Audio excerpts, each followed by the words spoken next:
హరహర మహాదేవ. ఓం నమస్వాయ. ఈరోజు వృషభ రాశి గురించి ముందుగా తెలుసుకుందాం.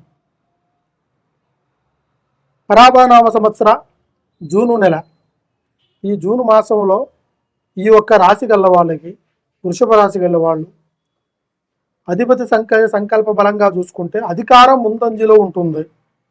వాళ్ళ ఆదాయం కూడా భగవంతుడు ఇచ్చినట్టుగా వాళ్ళ కష్టపడే ప్రయత్నంలో కంపల్సరిగా ఉంటుంది. మనస్తత్వం వీళ్ళది చాలా మంచిది, సున్నితమైన మనస్తత్వం. ఎవరికైనా సరే సాయం చేయాలి, నలుగురు బాగుండాలి, నలుగుట్లో మేము ఉండాలి అనే అనుకునే మనస్తత్వం గల్లవాళ్ళు ఈ రాశి గల్లవాళ్ళు. ఇందులో వీళ్ళకి ఆదాయపరంగా చూసుకుంటే అది తక్కువగా ఉంటుంది, ఖర్చు పరంగా చూసుకుంటే ఎక్కువగా ఉంటుంది. కానీ కాకపోతే కొద్దిగా మానసికంగా అయిన కొన్ని ఇబ్బందులు కుటుంబంలో పడుతుంటారు, కొన్ని వృత్తిపరంగా పడుతుంటారు. ఆదాయం పెద్దగా చేతికి కనిపించదు. ఆదాయం కనిపించకపోయినా వాళ్ళు పడే కష్టం మాత్రానికి ప్రతి ఒక్క దాంట్లో ఒక అర్థం ఉంటుంది. వాళ్ళు సమయాన్ని కేటాయించుకొని కరెక్ట్గా వాళ్ళు కష్టపడతారు, కానీ దానికి తగ్గిన ఆదాయం మాత్రం చేతికి రాకపోగా వాళ్ళ మానసికమైన బాధతో కొన్ని కుటుంబ సమస్యలతో కొన్ని ఇబ్బందులు పడుతూ ఉన్నారు గత సంవత్సరంగా. కాకపోతే ఈ సంవత్సరంలో అటువంటి సమస్య కాకోకుండా మంచి అభివృద్ధిలోకి ఒక అడుగు ముందుకు వేసే అవకాశం ఈ సంవత్సరంలో వీళ్ళకి ఒక జూన్ నెల 9వ తారీఖు నుంచి మంచి భవిష్యత్తు మార్గం అనేది వీళ్ళకి ఉంది. ఈ రాశిగల వాళ్ళల్లో కొంతమందికి పెళ్లిళ్ళు కాకుండా, పెళ్లిళ్ళు లేని వాళ్ళకి సంతానం లేకుండా కొన్ని ఇబ్బందులు పడుతూ రకరకాలుగా పూజలు చేస్తూ గుళ్ళు గోపురాలు తిరుగుతూ బాధపడుతున్నారు. ఇది పెళ్లి వాళ్ళు పెళ్లి కాని వాళ్ళు కావచ్చు, అది ఆడవారు కావచ్చు, మగవారు కావచ్చు. లేదు పెళ్ళి అయిన తర్వాత వాళ్ళకి సంతానం కలగకోకుండా ఉద్యోగపరంగా కావచ్చు, ఆర్థికంగా కావచ్చు, కొన్ని ఎదుగుదలలు ఎదగనీకోకుండా కొన్ని అడ్డుపడే అవకాశాలు కూడా వీళ్ళని ఎదురు దెబ్బలు తీసే అవకాశాలు కొన్ని కనబడుతూనే ఉంటాయి. అటువంటి వారికి కూడా ఈ సంవత్సరంలో మంచి అమృత గడియలను బట్టి ఒక అడుగు ముందుకేసి 10 రూపాయలు సంపాదించేసి ఆ స్థానం నుంచి కొన్ని రుణబాధలు కూడా తీర్చుకునే అవకాశాలు ఈ రాశి గారి వారికి కంపల్సరిగా ఉంటుంది. కానీ వాళ్ళ మనసులో ఏదనుకున్నా కూడా కొన్ని పనులు చేయటానికి దగ్గరికి వస్తారు, కొన్ని పనులు చేస్తూనే కొన్ని ఆగిపోతూనే ఉంటాయి. వాటి దేని వల్ల ఈ విధంగా జరుగుతుందని వాళ్ళకే తెలియకుండా ఆగిపోతుంటాయి. కారణం ఏంటంటే ఇది మనసుల నుంచి వచ్చే దృష్టి ప్రభావమో, గాలి గ్రహాలో కాదు, దేవుడు చేసిందో కాదు. కొన్ని మానవుల తప్పితాలతో కొన్ని చెడు చూపోయిన ప్రాబ్లాలు ప్రయోగాలు కూడా ఒక మనిషి మీద పడ్డప్పుడు వాడి ఎదుగుదల కానీ, వాడి ఆదాయం కానీ, సంతానం కానీ, పెళ్లి కార్యక్రమాలు కానీ, లేకుంటే ఎటువంటి శుభకార్యం కానీ ఎక్స్ట్రా ఇంకేదైనా కావచ్చు, వాళ్ళు అనుకున్నది ప్రతి ఒక్క విషయంలో ఆటంకం కలిగి ఆ పని మధ్యలోనే ఆగిపోవడం, అది వాళ్ళకి చాలా వరకు బాధాకరంగా మిగిలిపోయి ఇక మన వల్ల కాదేమో, మనం చేయలేమో అనే ఒక బాధకి గురైపోతుంటారు. అదేవిధంగా వీళ్ళ దాంట్లో ఎదుగుతూ సంపాదిస్తూ ఆ సంపాదన సడన్గా ఆగిపోయినా కూడా దాంట్లో కూడా కొన్ని ప్రాబ్లమ్స్ ఉంటాయి.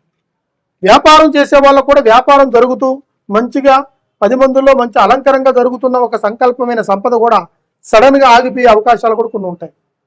చూసే వాళ్ళకి ఏంటంటే మంచిగా జరుగుతున్న వ్యాపారం ఎందుకు ఏమైపోయిందా అనేది కూడా కొంతమందికి సందేహం రావచ్చు, లేదా మీ మనసులో మీ సందేహం కూడా రావచ్చు. కానీ దీనికి ఏంటంటే ఏదో ఒక కారణం అనేది ఖచ్చితంగా ఉండే ఉంటుంది.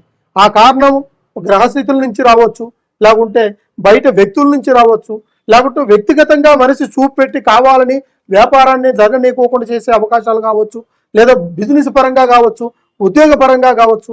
మనిషిని మానసికంగా ఒత్తిడిలోకి తీసుకెళ్ళి వాళ్ళ ఆలోచనల్ని ఏకాగ్రతను కోల్పోయేలాగా చేసే ఒక సంకల్పమైన వ్యక్తులు కొంతమంది ఉంటారు. వాటి నుంచి ఎటువంటి ఎఫెక్ట్ జరిగినా కూడా మీకు ఇటువంటి సమస్యలు ఖచ్చితంగా మీకు ఎదురుపడుతూనే ఉంటాయి. అదేవిధంగా మీ ఎదుగుదలలో సంపాదించుకొని బాగా బతుకుతుంటే ఏడుస్తూ వారవలేని వాళ్ళు చాలామంది ఉంటారు.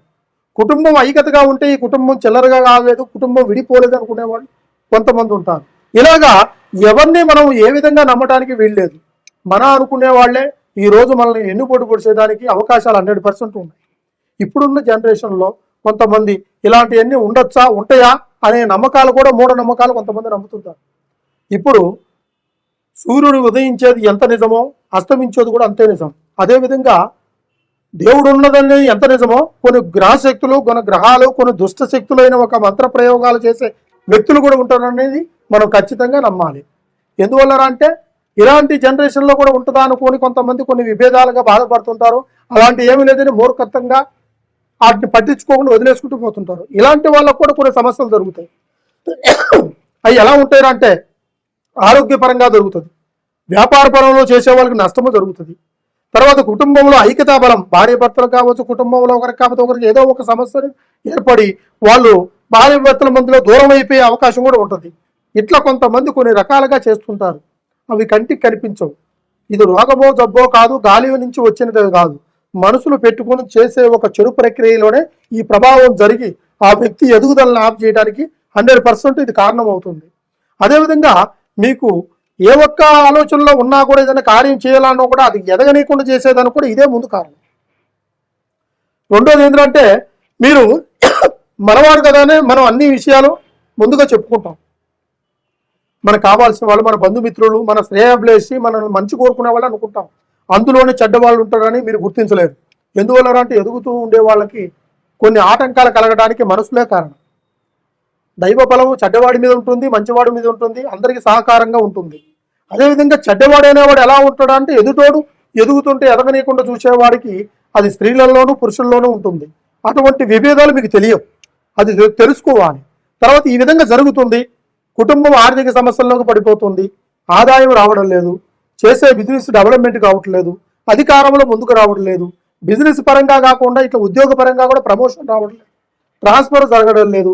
అందులో కూడా కొన్ని విభేదాలు, పై ఆఫీసర్ల నుంచి కొన్ని ఒత్తిడి వచ్చే విధానాలు కొన్ని రకరకాలుగా ఉంటుంటాయి.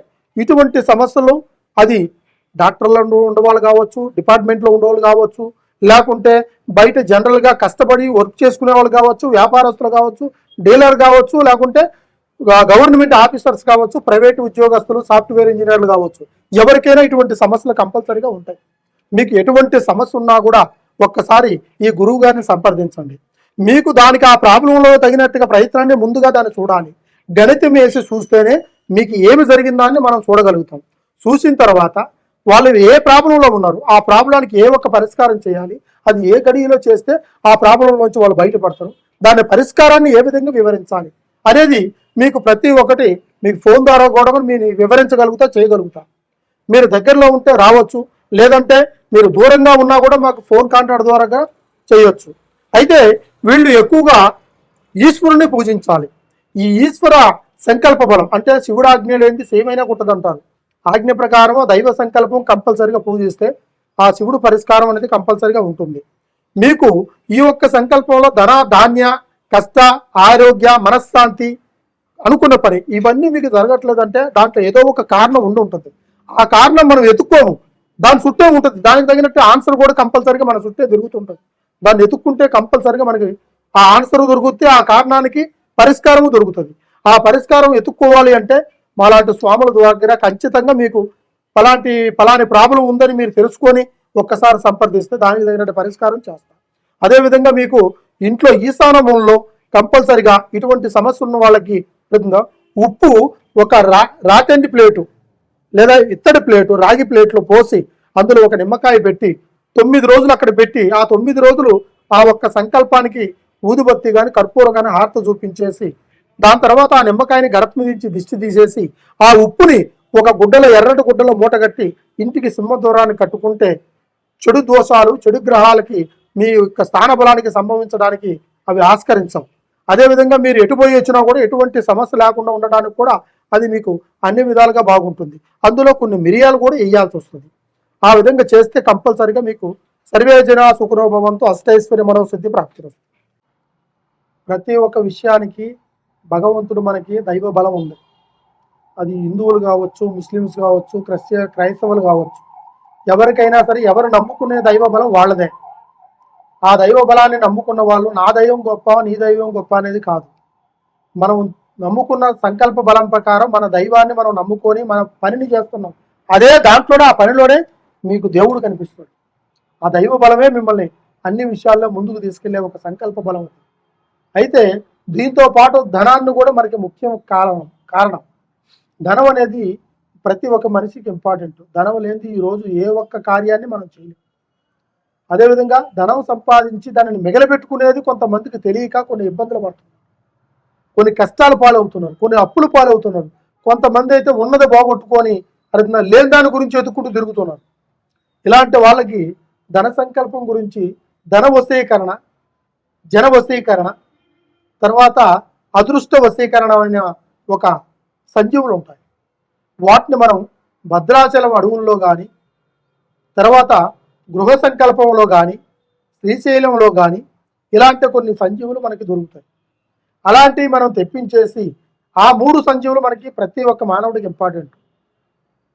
ఆ 3 సంజీవుల్ని ఒక నల్ల గుడ్డలో పసుపు కుంకుమ వేసి అందులో 3 తెల్లటి గవ్వలేసి ఈ 3 ఒక సంజీవులను అందులో పెట్టి మనం బీరువాలో పెట్టుకుంటే ధన సంకల్పం, తర్వాత మీరు అనుకున్నట్టుగా జనాకర్షణ, తర్వాత మీరు ఏ కార్యం చేసినా ఆ ధనం మీకు నిలబడిపోయి ఆ కార్యాన్ని సిద్ధిపడేలాగా చేసేదే ఈ ధన వశీకరణ సంకల్ప బలం. ఇది దీన్ని మీరు ఖచ్చితంగా మీరు సంపాదించుకొని మీరు తెచ్చిపెట్టుకుంటే మీకు మంచిది. అదేవిధంగా కుటుంబంలో కొంతమందికి వ్యాపారస్తులు కానీ లేకుంటే గృహస్థితులు బాగలేని వాళ్ళు కానీ ఆరోగ్యాలు బాగలేని వాళ్ళు కానీ కొన్ని సమస్యలు ఉంటే ఒక్కసారి మమ్మల్ని సంప్రదించి దానికి తగినట్టుగా కాపర్తో చేసింది, అది సంస్కృతములు ఉంటాయి బేజక్షరాలతో, దాంతో చేసి వాటి గురించి ప్రత్యేకంగా చేస్తాను. అవి చేపిచ్చేసి మీ ఇంటి ఆధ్వర్యంలో పెట్టుకుంటే మీకు దృష్టి దోష శనిగ్రహాలు ఎటువంటి మీ స్థానానికి సంభవించవు. తర్వాత అదేవిధంగా మీకు అష్టైశ్వర్య మనోసిద్ధి భోగభాగ్యాలు కలిగేటట్టుగా మీకు ఆ కాపర్తో చేసిన తాయిత రూపంలో అది మీ ఒంటి మీద ఉండేలాగా చేసుకోవాలి. లేదు మీ స్థాన బలంలో పూజా మందిరంలో పెట్టుకొని పూజించేలాగా చేయాలి. కంపల్సరిగా ఇలాంటివి చేస్తే మీకు ఆయురారోగ్యం అష్టైశ్వర్యం మనోసిద్ధి కుటుంబము ధనధాన్యము అప్పుల బాధలు తీరిపోయి ఆ భగవంతుడు మీకు అన్ని విధాలుగా మీరు నమ్ముకున్న దేవుడు మీకు ఎన్నెనకాల నిలబడి ముందు దారి చూపించేలాగా నేను మంచి పరిష్కారాన్ని అందిస్తాను. నమ్మకంతో నాకు కాల్ చేయండి. ఖచ్చితంగా మీకు సంపూర్ణమైన భవిష్యత్తు దొరుకుతుందని. సర్వే జన సుఖినో భవంతు. ఓం నమః శివాయ.